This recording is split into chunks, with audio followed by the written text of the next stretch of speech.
ಇನ್ನು ಕಾಂಗ್ರೆಸ್ ನಾಯಕಿ ಕುಸುಮಾಗೂ ಕೂಡ ಇಡಿ ಅಧಿಕಾರಿಗಳು ಶಾಕ್ ನೀಡಿದ್ದಾರೆ. ಕುಸುಮಾ ನಿವಾಸದಲ್ಲಿ ಇಡಿ ಅಧಿಕಾರಿಗಳು ತಲಾಶ್ ನಡೆಸ್ತಾ ಇದ್ದಾರೆ. ಬೆಳಗ್ಗೆಯಿಂದಲೂ ಕೂಡ ಆರ್ಆರ್ ನಗರದ ಕುಸುಮಾ ಅವರ ನಿವಾಸದಲ್ಲಿ ಶೋಧ ನಡೀತಾ ಇದೆ.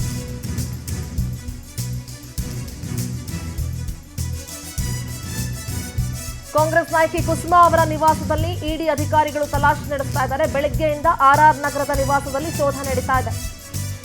ಮುದ್ದಿಪಾಳ್ಯ ರಸ್ತೆಯ ಕುಸುಮಾ ಅವರ ಮನೆಯಲ್ಲಿ ದಾಖಲೆಗಳ ಪರಿಶೀಲನೆ ನಡೀತಾ ಇದೆ. 2 ಕಾರುಗಳಲ್ಲಿ ಇಡಿ ಅಧಿಕಾರಿಗಳ ತಂಡ ಬಂದು ರೇಡ್ ಮಾಡಿದೆ. ಬಿಗಿ ಭದ್ರತೆಯೊಂದಿಗೆ ದಾಳಿ ಮಾಡಿದ್ದಾರೆ. ಶಾಸಕ ವೀರೇಂದ್ರ ಪಪ್ಪಿ ಜೊತೆ ವ್ಯವಹಾರ ಇರುವಂತಹ ಹಿನ್ನೆಲೆ ದಾಳಿ ನಡೆದಿದೆ ಅಂತ ಹೇಳಲಾಗ್ತಾ ಇದೆ. ಬೆಳಗ್ಗೆ 4:30ರಿಂದ ಮನೆಯಲ್ಲಿ ದಾಖಲೆಯನ್ನ ಇಡಿ ಅಧಿಕಾರಿಗಳು ಶೋಧ ನಡೆಸ್ತಾ ಇದ್ದಾರೆ. Most of the time early morning 3:30, 4 ಗಂಟೆ, 4:15, 5 ಗಂಟೆ ಈ ಸಂದರ್ಭದಲ್ಲಿ ಇಡಿ ಅಧಿಕಾರಿಗಳು ದಾಳಿ ನಡೆಸ್ತಾರೆ. ಸಹಜವಾಗಿ ಕುಸುಮಾ ಅವರ ನಿವಾಸದಲ್ಲೂ ಇಡಿ ಅಧಿಕಾರಿಗಳು ತಲಾಶ್ ನಡೆಸ್ತಾ ಇದ್ದಾರೆ.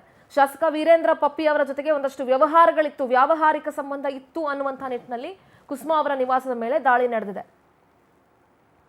ನಮ್ಮ ಪ್ರತಿನಿಧಿ ಮಂಜುನಾಥ್ ದೂರವಾಣಿ ಸಂಪರ್ಕದಲ್ಲಿ ಜಾಯ್ನ್ ಆಗ್ತಾ ಇದ್ದಾರೆ. ಮಂಜುನಾಥ್, ಇವತ್ತು ಬೆಳಗ್ಗೆಯಿಂದಲೂ ಕೂಡ ಕುಸುಮಾ ಅವರ ನಿವಾಸದಲ್ಲಿ ಇಡಿ ಅಧಿಕಾರಿಗಳು ಶೋಧ ನಡೆಸ್ತಾ ಇದ್ದಾರೆ. ಸದ್ಯ ಶೋಧ ಕಾರ್ಯ ಎಲ್ಲಿಗೆ ಬಂದು ನಿಂತಿದೆ, ಏನೆಲ್ಲ ಅಪ್ಡೇಟ್ಸ್ ಇದೆ?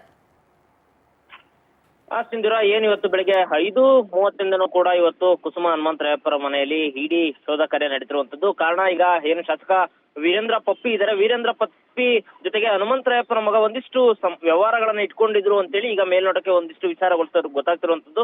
ಸೊ ಈ ಹಿನ್ನೆಲೆಯಲ್ಲಿ ಆ ವ್ಯವಹಾರವನ್ನು ಮತ್ತೆ ಈ ವ್ಯವಹಾರಕ್ಕೆ ಏನಾದ್ರು ಸಂಬಂಧ ಇದೆಯಾ, ಮತ್ತೆ ಯಾವ್ದಾದ್ರು ಇಲ್ಲಿಗಲ್ ಇದೆಯಾ ಅನ್ನೋ ಪ್ರಶ್ನೆ ಹೆಚ್ಚಿನದಾಗಿ ಇಡಿ ಅಧಿಕಾರಿಗಳನ್ನ ಕಾಡ್ತಿರುವಂತದ್ದು. ಸೊ ಈ ಹಿನ್ನೆಲೆಯಲ್ಲಿ ಕೂಡ ಇವತ್ತು ಮುದ್ದನ್ಪಾಳ್ಯದಲ್ಲಿ ಕುಸುಮಾ ಅವರ ಮನೆ ಮುದ್ದನ್ಪಾಳ್ಯದಲ್ಲಿ ಇದೆ. ಆ ಒಂದು ಮುದ್ದನ್ಪಾಳ್ಯದಲ್ಲಿ ಇವತ್ತು ಇಡಿ ಅಧಿಕಾರಿಗಳು ಶೋಧ ಮಾಡ್ತಿರುವಂತದ್ದು. ಸದ್ಯ ಸಂಬಂಧಪಟ್ಟಂತಹ ದಾಖಲೆಗಳನ್ನು ಕೂಡ ಈಗಾಗಲೇ ಅಧಿಕಾರಿಗಳು ಒಂದಿಷ್ಟು ಪರಿಶೀಲನೆ ಮಾಡ್ತಾರೆ. ಜೊತೆಗೆ ಇನ್ನು ಸಂಬಂಧಪಟ್ಟಂತಹ ಅಧಿಕಾರಿಗಳು ಅಂದ್ರೆ ಮನೆಯಲ್ಲಿ ಇನ್ನು ಬೇರೆ ಏನಾದ್ರು ಆ ಚಿನ್ನಾಭರಣ ಮತ್ತೆ ವಸ್ತ್ರಾಭರಣ ಏನಾದ್ರು ಸಿಗ್ಬೋದು ಅನ್ನೋ ಹೆಚ್ಚಿನೆಲೆಯಲ್ಲಿ ಇನ್ನು ಈಗ ಸದ್ಯ ಮೂರು ಇಡಿ ಅಧಿಕಾರಿಗಳು ಹೆಚ್ಚಿನ ಸಂಖ್ಯೆಯಲ್ಲಿ ಬಂದು ಈಗ ಮತ್ತೆ ಒಳಗಡೆ ಹೋಗಿ ಶೋಧ ಕಾರ್ಯ ನಡೀತಿರುವಂತದ್ದು. ಸದ್ಯ ಒಟ್ಟಾರೆ ಇದೆಲ್ಲ ಮುಗಿದ ಮೇಲೆ ಏನೆಲ್ಲ ಸಿಗ್ಬೋದು ಅಂತೇಳಿ ಗೊತ್ತಾಗಬೇಕಾಗಿದೆ ಸಿಂಧೂರ.